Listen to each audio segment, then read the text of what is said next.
Succeeding in law school. Succeeding in law school. Succeeding in law school. Succeeding in law school. Hi, I'm Andrew Prout. And I'm Ashley Romero. And we're here to teach you How to succeed in law school. Law school. Everybody knows that doing well in law school depends entirely on what you say in class, how much you say, and how smart it makes your professors and classmates think you really are. That's right, Andrew. But I bet a lot of students out there are wondering, how do you dominate the classroom and make everyone think that you're really smart? Well, Ashley, it's as easy as following these 3 easy steps. Step 1, getting called on. Raise your hand early. And raise it often. I find Scalia's argument unpersuasive. Higher is better. And 2 hands are always better than 1. When possible, go for the interception. Well, in my opinion, Always look like you'll be devastated if you don't get called on. And if all else fails, don't worry about getting called on, just start talking. Because what you have to say is important. Okay, so you've used our proven methods to get to talk in class, but what are you going to talk about? A lot of times you're so intent on getting called on that you forget which point you were going to make in the first place. Well, now what? Step 2, what to say. You may not know the law, so talk about what you learned before coming to law school. Well, Cardozo's discussion on proximate cause actually ignores the fundamental principles of quantum mechanics. Now, my honors thesis in college, for which I received highest honors, in it I put forth a theory revising Einstein's theory of relativity. Say you were going to make the point that someone else already made, and don't miss the opportunity to reiterate the point in your own words. I just think that here the link between the farmer's activity and interstate commerce is too tenuous to actually make a plausible claim for federal regulation. Yeah. I was just going to make Jenny's point that the link between the farmer's activity and interstate commerce, it is too tenuous. And as a result, I do not think it's plausible to say that the federal regulation is constitutional.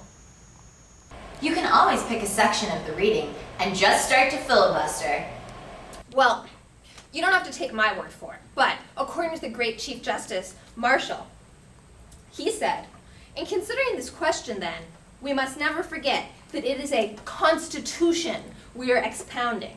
Although, among the enumerated powers of government, we do not find them in exact words, bank, or incorporation. We find a great deal of powers to lay taxes, to borrow money, to regulate commerce, to declare conduct of war, and to raise and support armies and navies. The sword and the purse, all the external, Congress shall have to make all laws which shall be necessary and proper to carry into execution the powers of the government.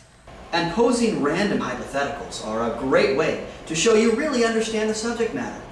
The zanier, the better. Okay, right. But what if the grandchild's interest in fee simple in the estate fails to vest within the statutory requirement because the grandchild might discover time travel 50 years into the future? So now you know what to say, but how you say it is just as important. Step 3, how to say it. Embellish your statements with words that show others that they must be stupid if they can't see your point.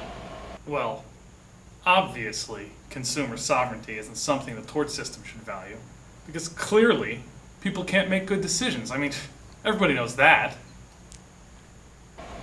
Make your comments sound smarter by lowering expectations before you make them. So, I haven't really thought through this very much at all.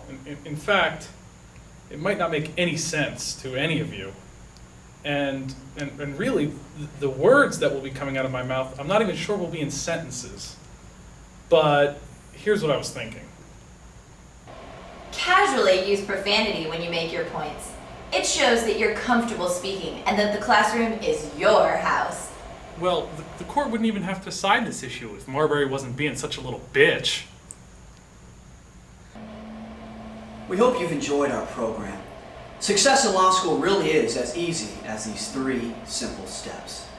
Now that you've learned how to succeed in law school, consider buying our next tape, How to Make Friends in Law School. You'll get great advice like, Casually let people know how good your grades are. People want to make friends with people who are smart. Yeah, it was a rough quarter for me. Only got 4 class prizes in one age. So bummed about that.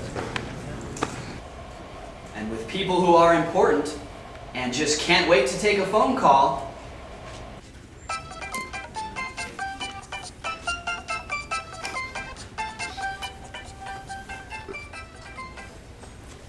What's up? No, I'm just in the library. Don't worry about it. No, just here with a bunch of dorks, just trying to study. No, let's talk. What's going on? Thanks again for joining us as we learn how to succeed in law school. Succeeding in law school.